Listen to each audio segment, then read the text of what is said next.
if Force were to consider creating a more luxurious version of the Traveler, of the Urbania, you think that would be a thing that they should pursue?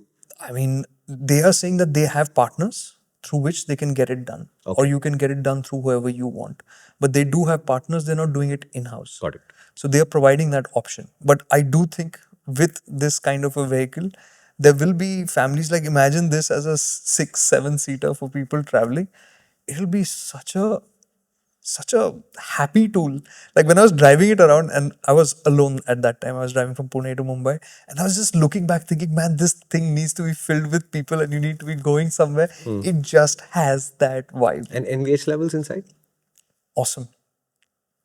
There is one weakness, and that's the sliding door. Because of the sliding door mechanism, that's the only place from which sound is leaking in clearly. Like you can feel that the left hand side has more sound coming in. Okay. Other than that, is it a quiet cabin? No, it's not. That also can be better to make it feel more premium.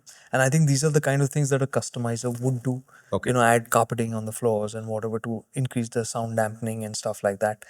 But is it uncomfortable?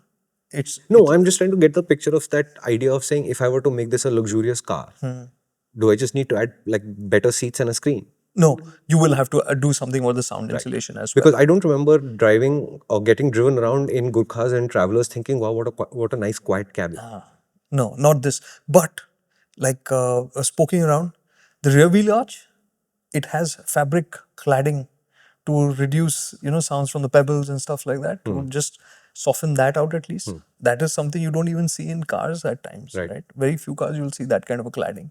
But they have that in the rear wheel arch over there, some of the spaces there on the metalwork.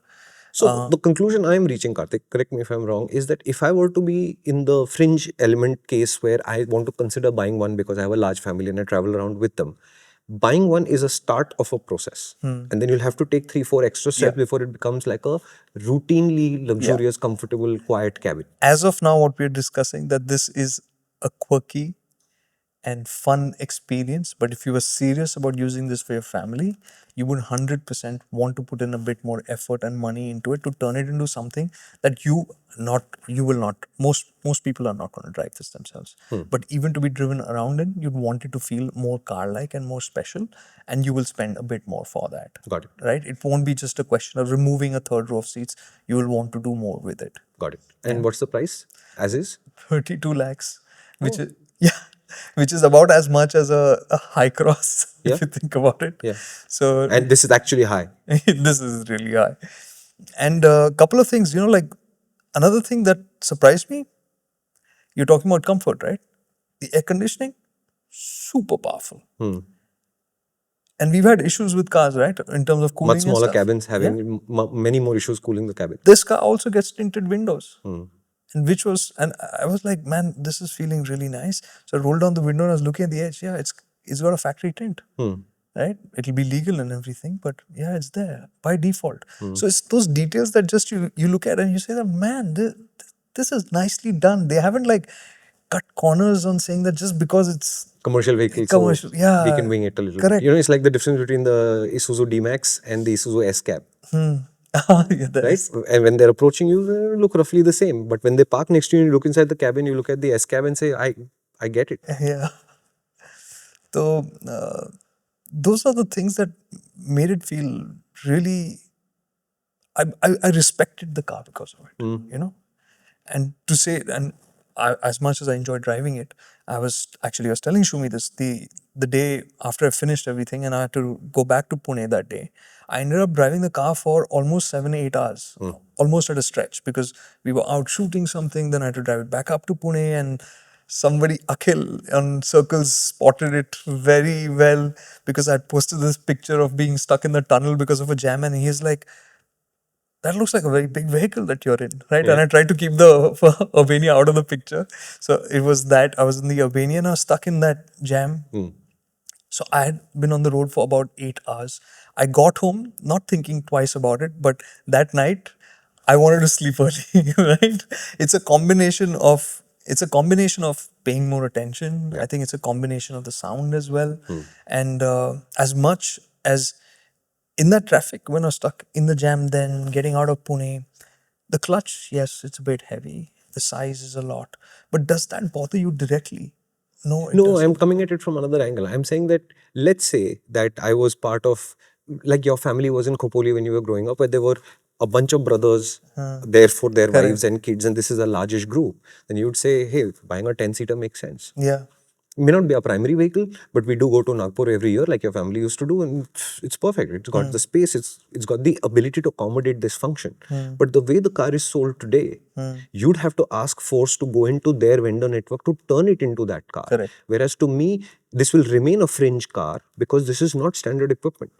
Like imagine the 10-seater, which can be registered privately, has more family oriented seating, has more noise deadening, has an automatic option where you assume that maybe 30% of these guys who will buy these cars will drive themselves and 70% will get a driver.